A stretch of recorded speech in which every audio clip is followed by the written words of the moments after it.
Hi வணக்கம். நான் உங்க ஆர்விஜே பேசுறேன். இன்னைக்கு நம்ம என்ன பார்க்க போறோம் அப்படின்னா, ஒரு டோர்னமெண்ட்ல ஒரு 2 பிளேயர் ஆடுன ஒரு கேம் தான் பார்க்க போறோம். ஸோ இந்த கேம் கொஞ்சம் இன்ட்ரெஸ்டிங்கா இருக்கும். ஸோ இந்த கேம்க்கு நம்ம என்ன டாபிக் குடுக்கலாம் அப்படின்னு பார்த்தீங்கன்னா, அன்வான்டட் எக்ஸ்சேஞ்ச். ஸோ பீஸ நம்ம தேவையில்லாத கேப்சர் பண்றதுனால, ஆப்போனன்ட்க்கு என்னென்ன அட்வான்டேஜ்லாம் கிரியேட் ஆகும், அவங்க பீசஸ்லாம் எப்படி சென்டருக்கு வரும் அப்படின்றதுக்கு இந்த கேம் வந்து நல்ல ஒரு எக்ஸாம்பிள். ஸோ இந்த கேம்குள்ள போலாம். சரி பாருங்க. 2 சின்ன குழந்தைங்க ஆடுன கேம் தான் இங்க பாருங்க. ஆனா பெரிய மிஸ்டேக்ஸ்லாம் இல்ல. பீஸஸ் வந்து எப்படி எக்ஸ்சேஞ்ச் பண்றாங்க மட்டும் பாருங்க. E4, E5, night F3. குழந்தைங்க வந்து இந்த பான் அட்டாக் பண்றாங்க. E5 பான் அட்டாக் பண்றாங்க. டிஃபென்ஸ் வந்து பான் D6, நைட் C6. 2 டிஃபென்ஸ்ல அவங்க வந்து நைட் வந்து C6, பிஷப் C4. இப்போ என்ன பண்ணாங்கன்னா பிளாக் வந்து 2 நைட் டிஃபென்ஸ் வந்து இங்க ஹேண்ட்லிங் பண்றாங்க.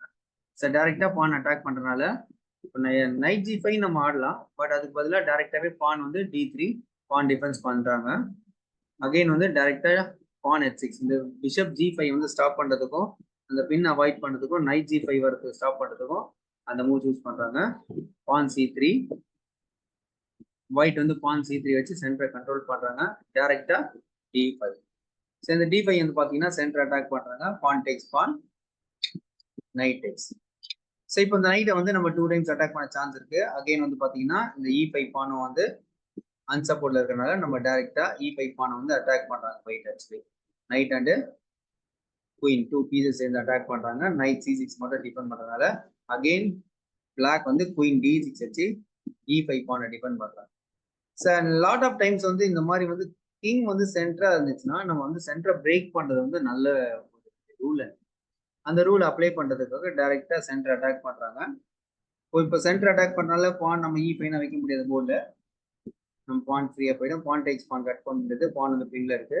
டைரக்டா பான் F6 சென்டர் டிபெண்ட் பண்ணியாச்சு. இப்போ பாத்தீங்கன்னா லைட் ஸ்கொயர் எல்லாமே வீக்னஸா இருக்கு. ஓகே. இப்போ இந்த கேம் வந்து எந்த ஓப்பனிங் உள்ள போகுது பாத்தீங்கன்னா, இத்தாலியன் கேம்ல வந்து பாத்தீங்கன்னா இத்தாலியன் ஓப்பனிங் உள்ள போகுது. Actually 2 night defence, modern bishop variations. அந்த வேரியேஷன்ஸ் தான் போயிருக்கு. பாத்தீங்கன்னா இந்த லைட் ஸ்கொயர் இது எல்லாமே வீக்னஸ் இருக்கு. ஓகே. இப்போ ஒரு ஓப்பனிங் பொறுத்த அளவுக்கு நீங்க ஓப்பனிங்ல பீசஸ் டெவலப் பண்ணாம ஒரே பீஸை 2 டைம்ஸ் ஆடுறது நார்மலாவே ஒரு மிஸ்டேக்ஸ். ஆக்சுவலா இங்க பாத்தீங்கன்னா ஒயிட் வந்து இந்த பக்கம் பிஷப் நைட் டெவலப் பண்ணவே இல்லை, கிங்க சேஃப்டி பண்ணவே இல்லை. இதுக்கு முன்னாடி அவங்க என்ன பண்றாங்கன்னா டைரக்டாவே குயின் வந்து 2 டைம்ஸ் ஆட ட்ரை பண்றாங்க. பாத்தீங்கன்னா குயின் வந்து D5 நைட் அட்டாக் பண்றாங்க, பிஷப் அட்டாக் பண்றாங்க. சிம்பிள் தான். ஜென்ரலாவே வந்து பிஷப் E6 வச்சு இதை வந்து ஈஸியா டிஃபென்ஸ் பண்ண முடியும். அதுதான் வந்து பிளாக் இங்க ஃபாலோ பண்றாங்க. ஒயிட் வந்து இப்போதான் வந்து மிஸ்டேக் ஸ்டார்ட் பண்றாங்க. ஒயிட் வந்து கரெக்டான ஆப்ஷன் வந்து பான் tax E5, F into E5 இந்த வேரியஸ்குள்ள போயின்னா ஒயிட் வந்து ஓகே தான். அன்வான்ட் செக்கும் கொடுக்க வேணாம். செக் கொடுத்தாலும் பிஷப் F7 வந்து அகைன் வந்து ஒயிட் குயின் வந்து திரும்ப அட்டாக் ஆகும். அதுக்கப்புறம் பிளாக் வந்து ஈஸியா கேஸ்லிங் பண்ணும். அதனால அந்த செக்கும் வேணாம். என்ன பண்றாங்கன்னா பிஷப் டேக்ஸ் D5 கட் பண்ணிட்டாங்க. இப்போ குயின் அட்டாக் ஆகுது. அன்வான்டா பிளாக்கோட பீஸ் வந்து இங்க சென்டருக்கு வருது. Queen E6. ஓகே. இப்போ கேசலிங் சிம்பிளா கேசல் பண்ணிட்டு பிளாக் வந்து ரொம்ப சேஃபா போயிட்டாங்க பொசிஷன்ல. இப்போ பான் டேக்ஸ் பான், பான் இன்டு பான்.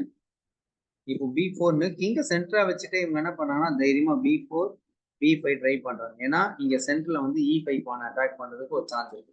அதனால E5 பானை டிஃபெண்ட் பண்றதுக்கு rook E1 castle, bishop takes F3, குயின்ல தான் கட் பண்ணும். பான்ல கட் பண்ணினா கிங் கொஞ்சம் வீக் ஆயிடும். அதனால குயின் இன்டு F3, பான் E5. பான் E5னா இப்போ எப்பவுமே ட்ரிபிளோ பண்ணும்போது இந்த டயகனல் வந்து கொஞ்சம் நம்ம வாட்ச் பண்ணிட்டே இருக்கணும். ஏன்னா நிறைய செக்ஸ் வர சான்சஸ் இருக்கு. அதனால செக் கொடுக்குறாங்க. Only move. இப்போ ஃபைனலா வந்து ஒரு வீக்னஸ், பேக்ரவுண்ட் வீக்னஸ் கிளியர் பண்றாங்க. ஆனா சேம் டைம் பாத்தீங்கன்னா பாருங்க ஒயிட் வந்து எந்த ஒரு பீஸுமே இங்க ப்ராப்பரா டெவலப் பண்ணல. இந்த 2 பீஸ் இன்னும் டெவலப் பண்ணல. கிங்க மட்டும் சேஃப்டி பண்ணுங்க. ஓகே. இப்போ அகைன் பாத்தீங்கன்னா அவங்க ஒரு பேக்ரவுண்ட் வீக்னஸ் கிளியர் பண்றாங்க. ஸ்ட்ரைட்டாவே குயின் அட்டாக் NE5. இப்போ நைட் வந்து பின்ல இருக்கு. பின்ல இருக்கிற நைட்டை வந்து நீங்க ஃபர்தரா நீங்க அட்டாக் பண்றதுக்கு சில ஆப்ஷன்ஸ் நீங்க யூஸ் பண்ணிக்கலாம். போர்ட்ல குயின் வந்து நீங்க G3னா வச்சிருக்கலாம். பட் ஆனா அவங்க என்ன பண்ணிட்டாங்கன்னா bishop takes, rook takes, rook D1, rook D1னா rook D5, again rook into again queen. பாருங்க அன்வான்டா நிறைய பீசஸ் எக்ஸ்சேஞ்ச் பண்ணி பிளாக்கோட குயின் வந்து சென்டரா வந்திருக்கு. இன்னும் ஒயிட்டோட நைட் இன்னும் ப்ராப்பர் டெவலப் பண்ணல, ரூட் வெளியே வரல. அதே ப்ராப்ளம் தான் பிளாக் கிட்டே இருக்கு. ஆனா பிளாக் வந்து ஈஸியா பிஷப் D6 வச்ச உடனே பீஸ் வந்து ஈஸியா டெவலப் ஆயிடும். ஸோ இவங்க என்ன பண்ணிட்டாங்கன்னா ஓவர் திங்கிங்ல குயின் வந்து G3 ஐடியா நீங்க செக் கொடுக்க பிளான் பண்றாங்க போர்ட்ல. பட் இப்போதான் என்ன பாருங்க, நீங்க ஆப்போனன்ட் கிங் அட்டாக் பண்ணும்போது உங்க கிங் வந்து ஒன் டைம் நீங்க வாட்ச் பண்ணணும் சென்டர்ல சேஃபா இருக்கான்னு சொல்லிட்டு. இங்க பாருங்க குயின் செக் கிங் ஒன்லியும். இப்போ சிம்பிளாவே அந்த பேக்ரவுண்ட் வீக்னஸை அவங்க பேக்ரவுண்ட்ல செக் வரதை கிளியர் பண்ணிட்டாங்க. இப்போ எங்கேயுமே செக் வரத போர்டு ஸ்ட்ரைட்டா பான் புஷ் ஒன்லியும். இப்போ rook F8 again rook into F2 வரும்போது ஒன் மோர் பீஸ் டெவலப் பண்ணிட்டாங்க. இதை டிஃபெண்ட் பண்றது ரொம்ப கஷ்டம். அந்த F2 டிஃபெண்ட் பண்றது ரொம்ப கஷ்டம். King G2 queen F3 check. இதுக்கப்புறம் ஃபாலோ போய் ஈஸியாவே மேட் ஆயிடுச்சு பாருங்க. ஸோ இந்த கேம்ல இந்த பிளேயர் வந்து இப்படிதான் கேம் வந்து ஃபினிஷ் ஆயிடுச்சு. பட் பெரிய மிஸ்டேக்ஸ் பண்ணலைங்க பாருங்க, சிம்பிள் தான். நைட் வந்து டெவலப் ஆகவே இல்லை, அதனால இங்க வந்து ஒரு பின்ல மாட்டிடுச்சு. சப்போ நைட்டும் டெவலப் ஆகல, நெக்ஸ்ட் வந்து அன்வான்டா பீசஸ்னா எக்ஸ்சேஞ்ச் பண்ணால பிளாக்கோட பீஸ் எல்லாமே ஃப்ரண்ட்ல ஈஸியா வந்துச்சு. சென்டர் நல்லாவே கண்ட்ரோல் பண்ணுறது பிளாக். அகைன் பாத்தீங்கன்னா குயின் E8 வந்து செக் கொடுக்க ட்ரை பண்ணாங்க. பட் இவங்களோட கிங்க வீக்னஸை ஜஸ்ட் அதை வாட்ச் பண்ணாதனால குயின் டைரக்டா D1 செக் வந்து பின்ல மாட்டிட்டு அதுக்கப்புறம் ரூக் F8 ஈஸியாவே ஹேண்டில் பண்ணுறாங்க. ஸோ அதனால கேம்ல வந்து நீங்க அன்வான்ட் எக்ஸ்சேஞ்ச் வந்து எப்பவுமே ஸ்டாப் பண்ணிடுங்க. நீங்க அன்வான்டா நீங்க எக்ஸ்சேஞ்ச் பண்ணாலே ஆப்போனன்ட் பீஸ் வந்து ஈஸியா டெவலப் ஆயிடும். உங்களுக்கு தேவையான பீஸஸை போர்டில் வச்சுட்டு நீங்க அட்டாக் பண்ணாதான் அது ப்ராப்பரா நீங்க என்ன ரிசல்ட் எதிர்பார்க்குறீங்களோ அந்த ரிசல்ட் உங்களால, இல்லைன்னா ரிசல்ட் வந்து இப்படிதான் சேஞ்ச் ஆகும். ஸோ நம்ம அடுத்த கேம்லயோ இல்லை அடுத்த ஒரு நல்ல கொஸ்டின்லயோ பார்க்கலாம். ஓகே, பாய்.